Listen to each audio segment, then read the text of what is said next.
see that we have placed a buy order on BTC US dollar pair, and our size is 0.01. Currently, we're running into profit. Some might ask the question that how we took our entry. So let's break down into it.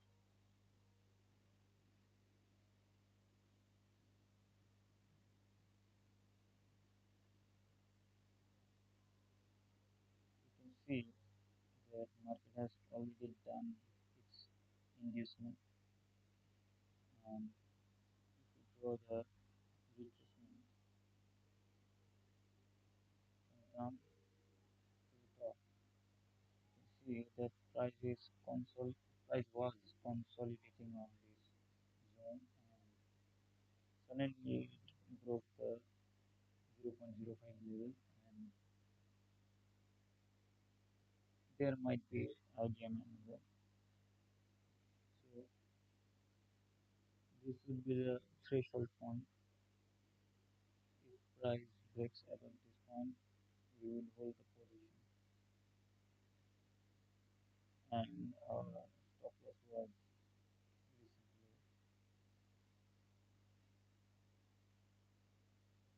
We needed to precise our entry, so took the help of a trading view indicator. It took this buy signal on a 1 minute time frame structure. And the signal was in 5 minutes.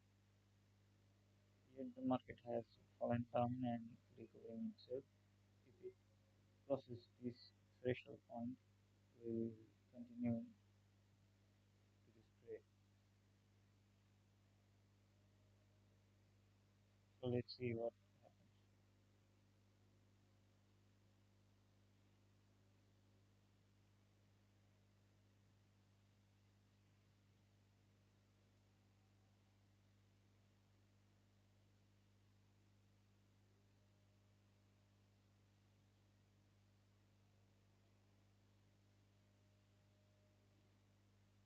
আমরা এখানে করলামটা কি যে এই যে জোনটা দেখা যাচ্ছে এটা আমাদের ফিবোনাচি রিট্রেসমেন্টের জোন। এটা 0.05 লেভেল, এটা 0.05 লেভেল, এটা 0.618 লেভেল। প্রাইস আপ ট্রেন্ডে ছিল, প্রাইস রিট্রেস করবে এই পর্যন্ত। রিট্রেস করার পরে প্রাইস এখন এই 0.61 লেভেলটা ব্রেক করে উপরে চলে যাচ্ছে। এখানে আমাদের একটা ইনভেস্টমেন্ট হয়, এখান থেকে মার্কেট মানে এতটুকু পুল ব্যাক নিয়ে মার্কেট আবার ডাউন ট্রেন্ড কন্টিনিউ করতে পারে, অথবা এই লেভেলটা ভেঙে মার্কেট উপরে যেতে পারে। আর আমরা ট্রেডিং ভিউয়ে একটা 5 মিনিটের বাই সিগন্যাল, এই 5 মিনিটের বাই সিগন্যালে আমরা 1 মিনিটের এই মার্কেট স্ট্রাকচারে একটা এন্ট্রি নিচ্ছি হিসেবে। এখন দেখা যাক কি করা যায়।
To have a better life, and I was willing to defer it to a later time in my life.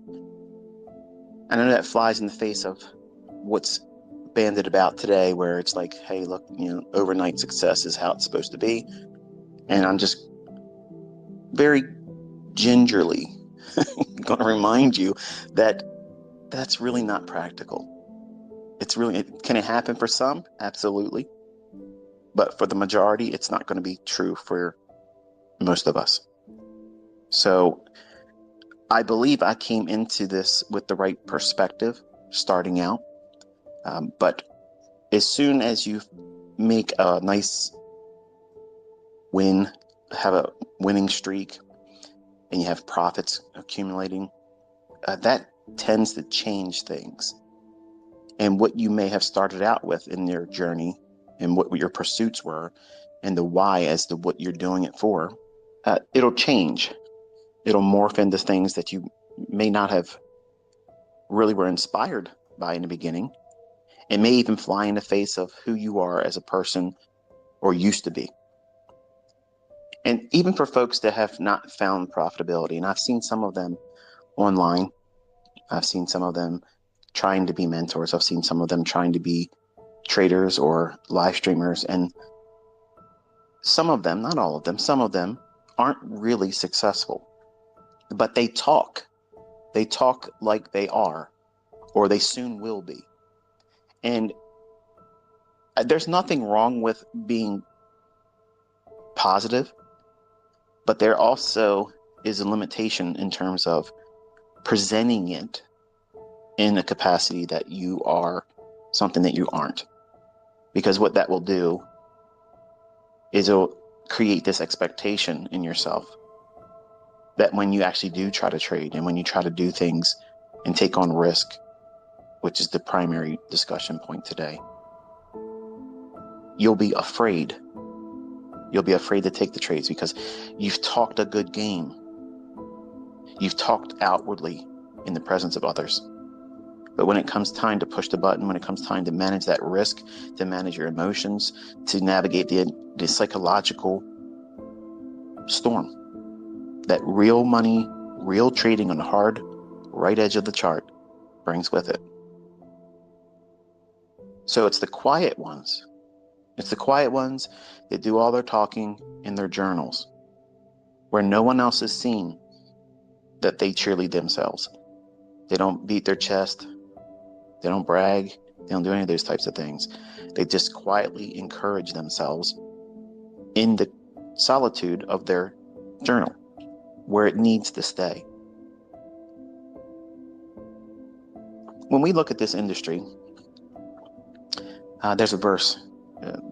There's treasure to be desired and oil in dwelling of the wise, but a foolish man spends it up. What does that mean?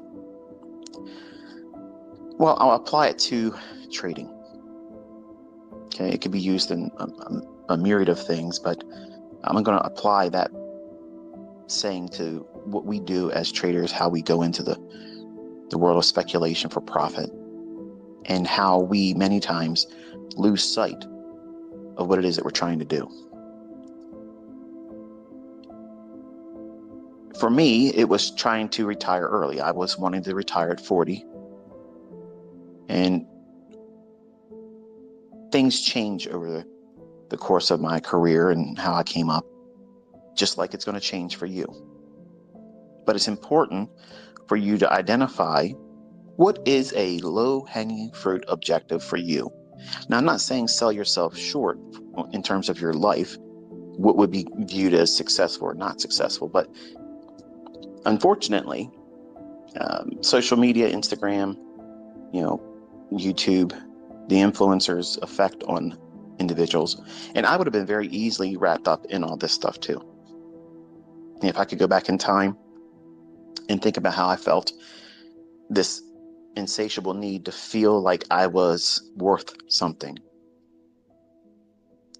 beyond the normal. I wanted to be outside the range of like everybody else.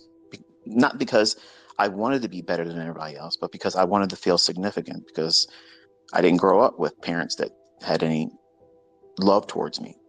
So I got my love and nurturing from my grandparents. So I had a chip on my shoulder. So I was using the market as a way of proving myself worth to me and everyone else around me. That was the wrong approach to going into trading. I wanted to win back my ex-wife. I wanted to do things to have other people look at me and want to be me. I wanted to be that person.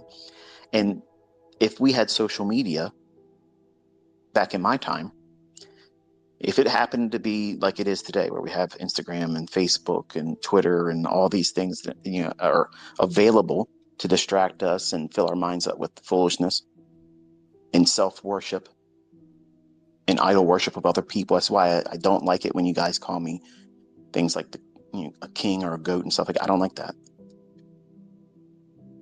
But I would have been wrapped up in that stuff in 1992 when I first started, if it was available. And I would have fallen victim to it. And who knows what kind of egomaniac I really would have been. But the idea of knowing why you're going into this, what's the purpose? What's the reason why you're doing it? It's for the betterment of yourself, yes. But there has to be something beyond that. Okay.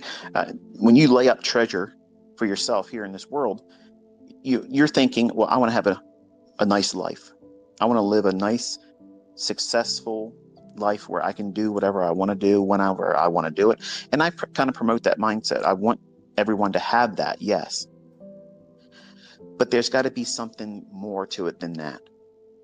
And for me, when I started doing things for people outside of myself and the things that brought a greater sense of respect for risk, the idea of taking on new risks was a little bit more challenging when I became a father. Because prior to that, I was a cowboy. You know, it was nothing for me to go in there and risk 50% of my account on trades that I had no business being in when I didn't even know how to trade. But when I had my son, Cody,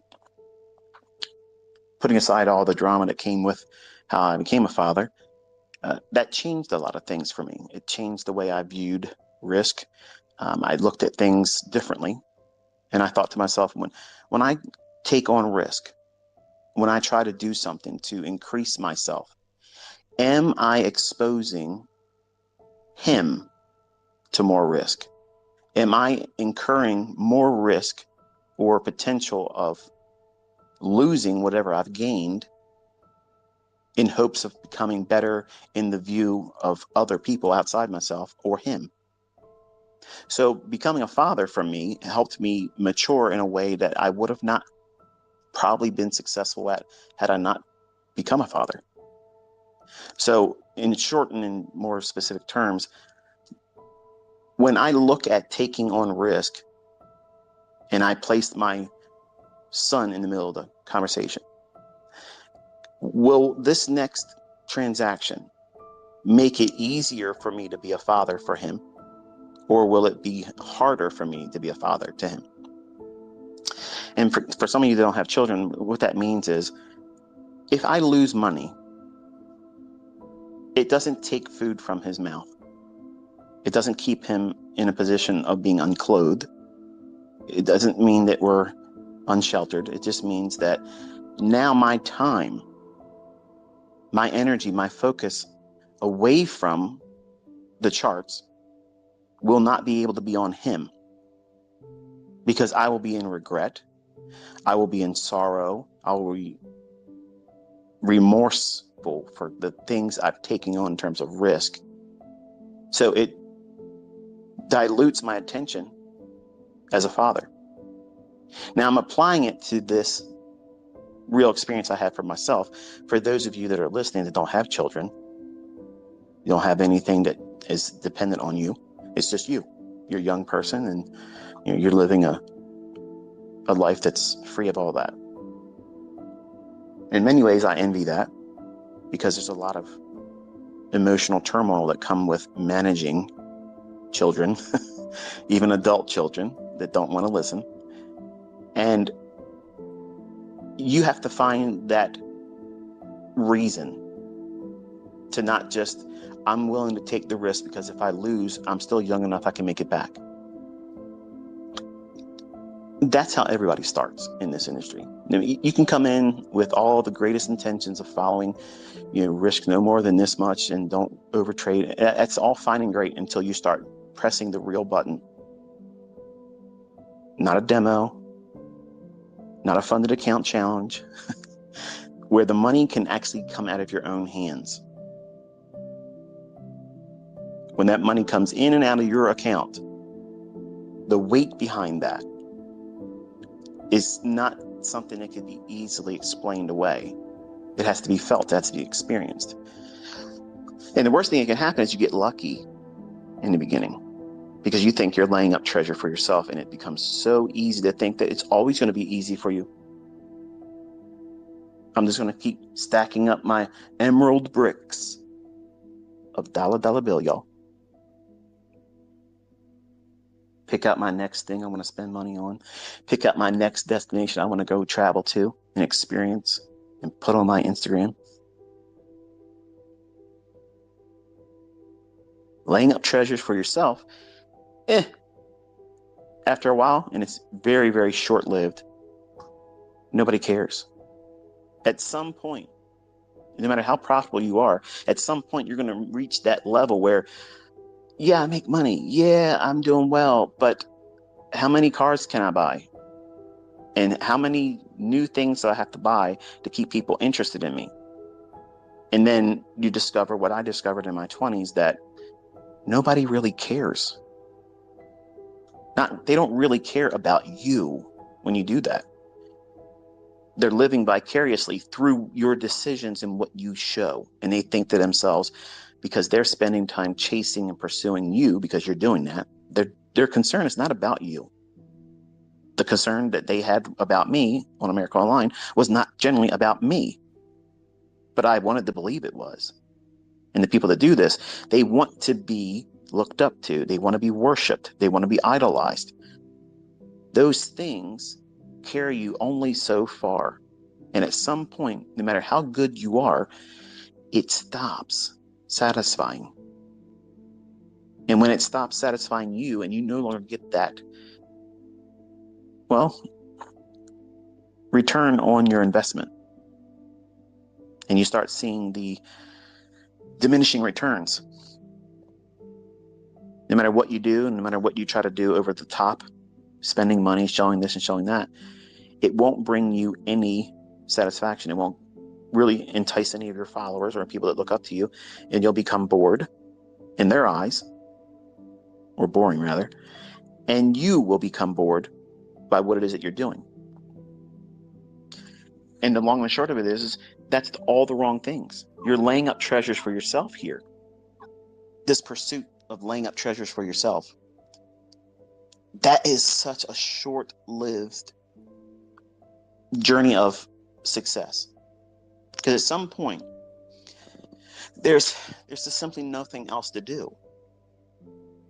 And that's an unfortunate state of mind to be in, because I found myself that way in my 20s.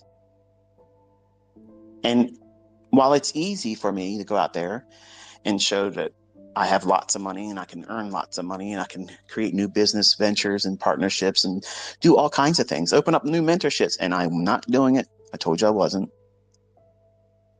My pursuits, my why I'm doing anything going forward is for the treasures I'm laying up for my family. I want to create memories for them. I want to create memories for myself. And I've robbed myself of that. And it's easy to get caught up in the success. I have lots of students that are making lots of money now. And they're finding success in what they're doing, and they feel good about themselves. And I'm so thankful that they've had that experience. But I don't want you to think that that's all there is to it. Because at some point, if you don't have a child now, you might become a parent later on. And then all of a sudden, you're going to have a greater sense of respect for risk. Because if you found yourself in a position of prominence or affluence, and then you have a child, now all of a sudden, because you are equipping them with a lifestyle that would be above the average lifestyle, you don't want to risk losing it. You want to make sure that they are able to be kept well, provided for. And I found that was the case for me. I didn't want to do anything to upset the apple cart. I wanted to make sure that, when they were raised by me, that I wouldn't be in a position of lack like I was when I was younger. I know what it felt like to be sleeping in a car with a 1-year-old or less than a 1-year-old. I know what it's like to be homeless. I know what it's like to have no roof over your head, no money in the bank. I know what it feels like to have a seized bank account and having to file bankruptcy. I've done all those things before. I've done that. I've lived all that before. And when you have children, or for some of you that are listening, when you have a why that it's outside yourself, you do things for other people. They may not be directly related to you. They may not be your offspring. It may be that you want to sponsor the less fortunate. That's an admirable thing. It should not be broadcasted. It should not be out there say, I support this, I support that person, I'm doing this and I'm doing that, because that's your reward then. But you have to have some kind of sense of reason, some purpose beyond and outside yourself to do this, because if you don't, you will take blind risk. You'll do things when you're bored. And if you've listened to the student that I just retweeted the interview of, one of my students that was a mentorship student, Alex, he actually mentioned something that was kind of like the inspiration for this Twitter space today. If you listen to him, before I get into it, I want to correct him real quick. Power 3 was not invented by Larry Williams. Power 3 was my interpretation on how to correct his lack of understanding about how to buy below the opening price on bullish days or sell above the opening price on bearish days. So I'm not sure if there was a language barrier there on his presentation on the interview or in my discussions while he was learning, but Power 3 is mine. But he mentioned when he was doing his interview, he said that he would say many times he would find himself in the trades, taking trades and wanting to lose. Now, I'm sure when I heard that, I was thinking right away that there's going to be people, trolls, many of them, would love to pounce on something like that. And if you look at the presentation from a whole and then try to apply it to yourself, you probably understand really what he means, but don't want to admit it. And here's my interpretation of what I believe he was trying to say. And I have experienced it myself, and I've seen other students do the same thing. If you look at the point in the conversation that he had with the funded company, he says that he would be in trades and he wanted to lose because he wanted to be spending time with his girlfriend. What that actually is, it's a form of punishment. And it's the very thing I'm talking about today. When you're trading and you're trying to build wealth, you have so many other things that you have to balance in your life. You have to balance your personal life, if you have children, if you have relationships. And if you find yourself in a position where you're trying to take trades and your mind is elsewhere, your mind is on someone else, your mind is on your child, boyfriend, girlfriend, significant other, spouse, your job, maybe your pursuit is trying to get out of having to go to work. That's admirable. But what if you are in a position right now that doesn't promote the clarity for you to be trading, because you have to maintain your employment until you find a better job? Or if you're on the rocks with your employer and you might be losing your job soon because of performance issues, or you didn't do something right. But the idea of these distractions, like you're seeing me have to encounter and manage while I'm doing this live presentation, it takes a great deal of focus to trade. And for me, most of you, I'm easily distracted. I have short-term attention span, and I wrestle with a lot of things. If you are trades or taking trades, or you find yourself taking trades and entertaining the idea that I'm probably going to lose on this trade, but what the hell? I'm going to just roll the dice and see what happens. And you're finding your thoughts linked to something outside of the market or the chart you're in. You're not respecting the risk. And what you're doing is subconsciously punishing yourself because you know that your time should be spent on that thing, person, that event, whatever it is that's making itself known to you while you're in a trade. How do you deal with that? Well, you close the trade. You stop close the charts. But I'm beneath the spread. I'm in drawdown. The trade isn't in my favor yet. Just wait. No, because you know what's going to happen. Your mind is distracted. You're looking at things with a clouded mind. And subconsciously, you're wanting to lose. So that way you don't feel guilt without purpose. I'm going to say that in a better way. You want to make sure that you don't lose sight of the importance of that thing that's distracting you, that person, that thing that you should be doing, other than sitting in front of that chart, taking that trade. That's the more weightier matter. But your impulsiveness, the gambler, they're in the driver's seat. And he or she wants to build up treasure for themselves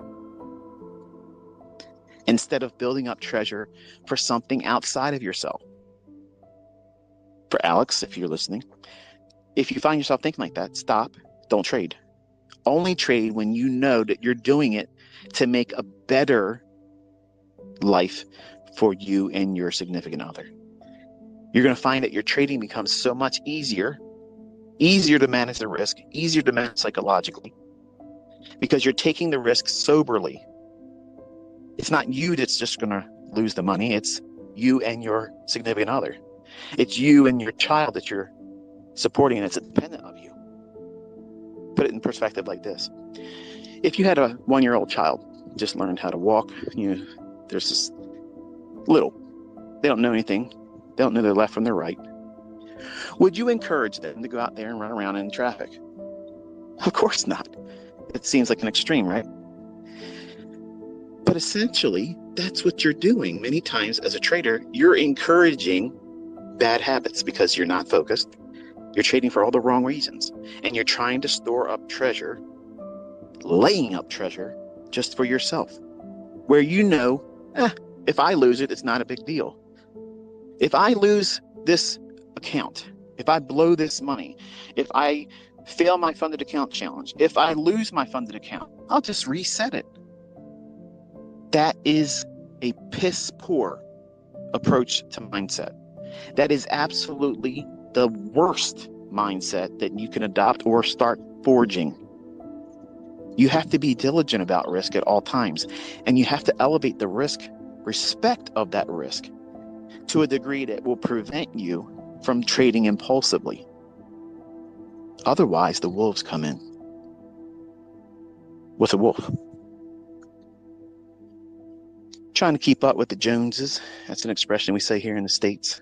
What that means is someone has something in terms of a track record. They've done something monetarily. They bought something. They went somewhere. You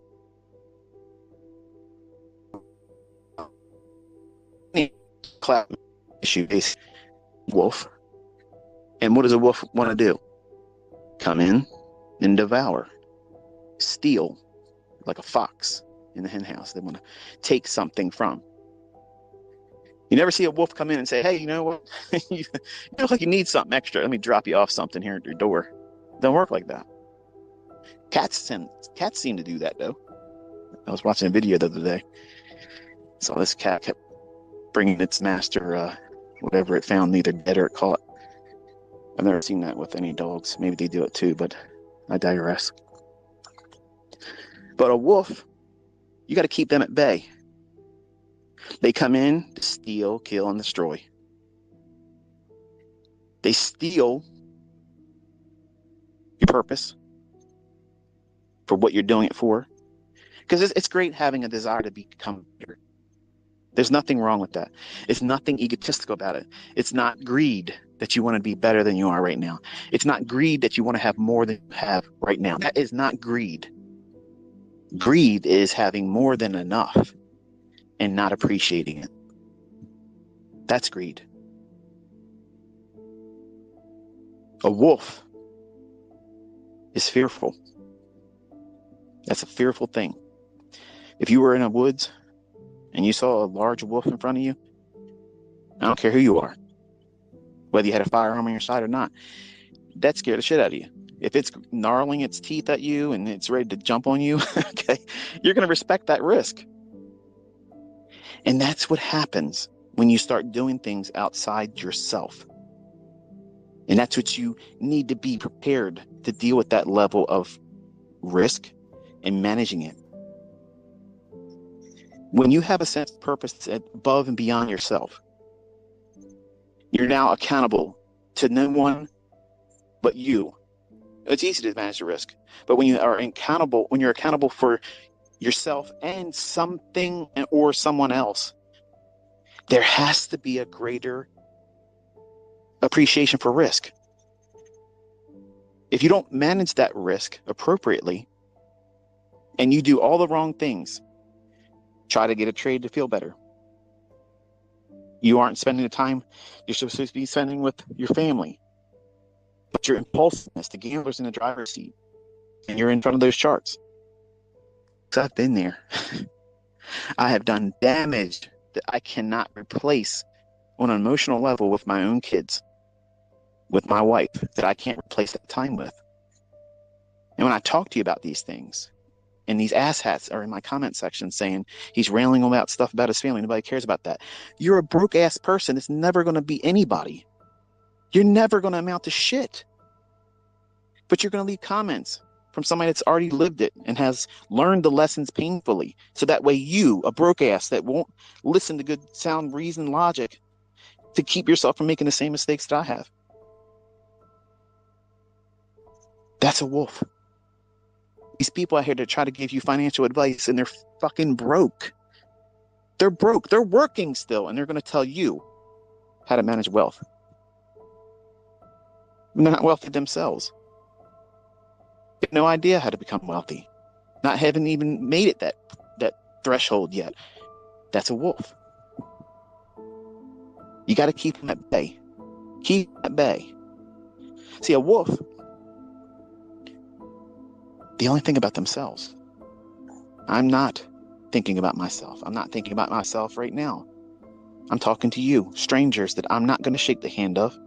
We're not going to share a meal together. We're not going to be at a pub having a drink somewhere. But I know my voice carries far now. And some of you may listen to other people say things about what it is I teach, and you might be discouraged or maybe even doubt things. Well, you're seeing a live account. You've seen things called beforehand. You're seeing students that are coming forward.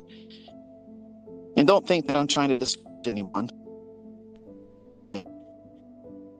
I have to be more safe.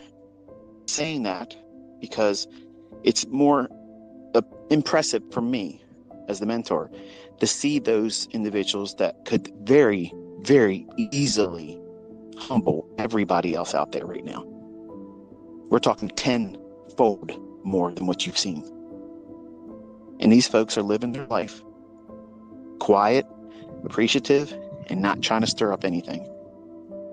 Because that's not why they got into it. They didn't get into this to feel significant. They had a greater purpose of what it is that they were trying to do. Their why for doing it is in and of itself outside themselves. What's a better parent? Someone that's willing to take risks, fly by the seat of their pants, maybe even do things at their job that might get them fired while they have a family to take care of. Or someone that shows up, does what they're supposed to do, and takes no additional risks, and does everything with the purpose in mind to provide and maintain the livelihood of their self and their family. Clearly, it's the second. But the second is not attractive right now. That's not logical to anybody right now. That's boring. That's not exceptional. But in fact, it is exceptional. Because most of the things you see online is fake. It's an illusion. You're only seeing that fleeting moment where they did something right. And the lack of consistency, longevity, there's no evidence of that. But you'll buy into the image of it all. If I was a wolf, really a wolf, I could fleece all of you and you'd pay me whatever I want. And I would feed you just enough to keep you going. And I can get way more richer than I already am. It's not my purpose. I'm spending my Saturday pacing around my pool in my pajamas still, walking around in slips and a wife beater, hair uncombed. I ain't brushed my teeth yet, just had breakfast. And I'm spending my time demonetized with you, coaching you, counseling you, encouraging you not to lay up treasure just for yourself. You have to have something outside yourself for the reasons why you're doing it. And if you do that, it becomes a lot easier. You would think, oh no, it's harder to be a parent. I loved it when I was a single parent. I loved it. Because you know what it did? It forced me to be responsible when I wasn't really responsible. I think if you would have asked me before I had a son, if I was responsible, I would then at the time say yes, but knowing what I know now about myself and really what I was doing at 51 years old, I really wasn't responsible. I was reckless. I was doing everything with wild abandonment, just pursuing some greater experience than I had the last time. And when I lost my wife, I wanted to be a womanizer because I felt that, I needed to do that to make myself feel better and to prove to everybody and other women that I'm worth being with. When the things I was doing was not something a woman would want to be with. I was not monogamous. I jumped around, slept in beds, and slept with married women. That's nothing to be proud of. I'm not bragging. I'm telling you, some of you put me on a pedestal. I'm not a saint. I've made bad choices as a human being. I've made terrible decisions and choices in my personal life. And I'm talking to you because money will cloud your vision and you won't see the mistakes you're about to make. These things carry deeper scar tissue than losing money in a trade. I promise you, you have no idea the sense of remorse and regret that holds deep grips on me that I've done to myself that were self-inflicted because I didn't know any better. As a brand new student, if you've been with me for 2 years or so, you're brand new. You're still brand new. And there's nothing wrong with it. Don't take that as me talking down to you or being ignorant. And it's not narcissism. It's not arrogance. You're so new. You haven't really figured it out for yourself yet. You just found your groove.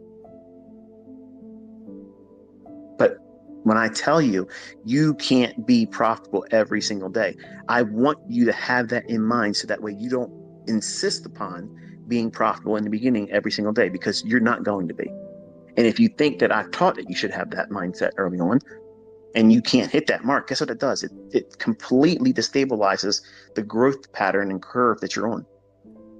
It becomes a roller coaster ride and you don't want that. I'm trying to be a mentor or a teacher that guides you with all the right information, but makes you aware along the way, here, this right here will hurt you. Don't touch it. Oh, by the way, don't step there because that's a snare. Oh, don't go down. Don't even look down there because that lion will see you staring at it as a means of challenging it. And you're going to try to do something you're not ready for. Fight a lion or fight a bear.